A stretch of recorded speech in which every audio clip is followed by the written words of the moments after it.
Righto, pulsator 5. So this machine's come back to us. What it's doing is when you turn it on, she lights up, she blinks, and she turns off. Okie dokie, so these things have a static protection, and also when you first put the battery in, it's got to initialize the battery. During the initialization process, the charger works through the motherboard in this and then starts charging the battery. So you got to go through it in a certain sequence. So this is the way after you first install your battery in your pulsator, or if it goes into this mode, which I call limp mode.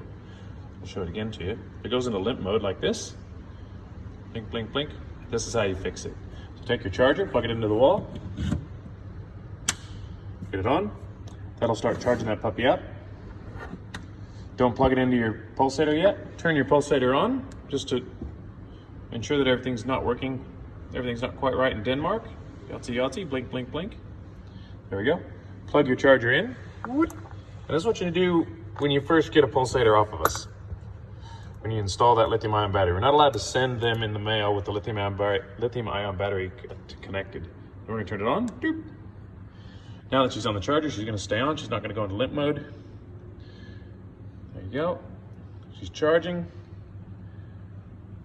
It's on manual, 0 stimuli, and it's charging, and it's on. So now, and this is what you do. Every time you bring this puppy home and you need to charge it, you do the same thing. Plug it into the wall, get the charger going, plug it into the machine, turn the machine on, and what that'll do is it'll wake up the motherboard so that it tells this charger how to charge the lithium-ion battery. Then you turn this off, doop,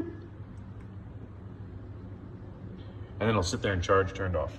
Cool, cool, cool. Right on, eh? All right, let's play with some other stuff while we're here. So again, just to reiterate, first time you put a new battery in it, or every time you go to charge it, plug it into the wall, get the charger on and going, light a light up, plug it into the machine, turn the machine on, see it go doot, doot, doot, doot, doot, doot. The lights will be on, like this. And then turn it back off and let it charge. But I'll turn it back on just to show you some stuff.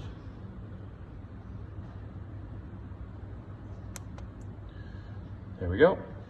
Rightio. Okie doke. So there's your start, mode, loop, record, power buttons, which change the level, and a reset button. Rightio. So when I'm collecting a bull, I generally use A here for heifers, Angus, A and B for Angus, and then down here on the end is more for my Bos Indicus bulls. These are different algorithms. You can switch between program. You can teach it a new algorithm, which you can store in one of those other locations that's not filled, or you can run it manually. If you're running it manually, pretty simple. Rheostat there, taking it up and down. You can change your levels. See it moved up to level 1. That's gonna vary the voltage.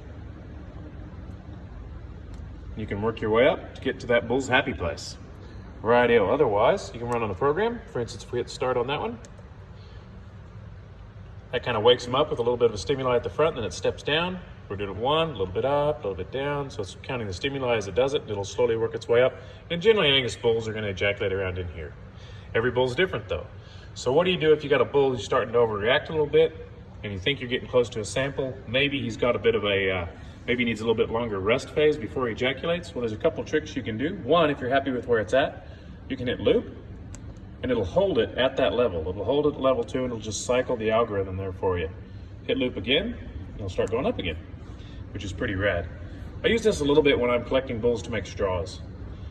Otherwise, if I've got a bull who's kind of in his happy place, especially with droughties, where I'm using one of these algorithms out here, as they start to get stimulated and they start to look like they want to lay down, which is common with the droughty, what I'll do is I'll come in here and hit reset. When you hit reset, make sure your reset's all the way to the left. When you hit reset, you now have control of that rheostat at whatever level the ejaculator had been at before. See how that's working all the way up to 4?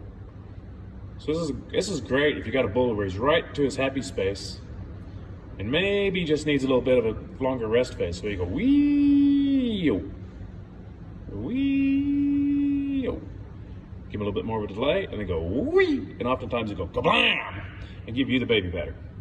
All right, so then if we hit reset twice, what it does is starts the whole algorithm over again. So when you're collecting bulls on program, you only need to hit that button twice, because if this is turned up, and you hit reset once, and you pull it out, he's gonna get a surprise. So that's the machine, she's a ripper. I love it.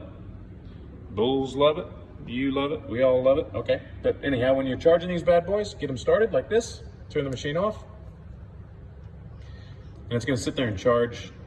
You've woken up the motherboard, so it's telling that battery how to charge properly, and that battery will be fully charged. You should be able to do 300 or 400 volts off that charge. If you find it's not lasting, you probably haven't initialized the battery properly. So again, go back to that sequence. Charger into the wall, turn it on, turn on the machine, it'll turn itself off, plug in the plug-in, turn the machine on, let it light up, turn it off, let it charge. All right, love your guts. Happy ejaculating. Bye.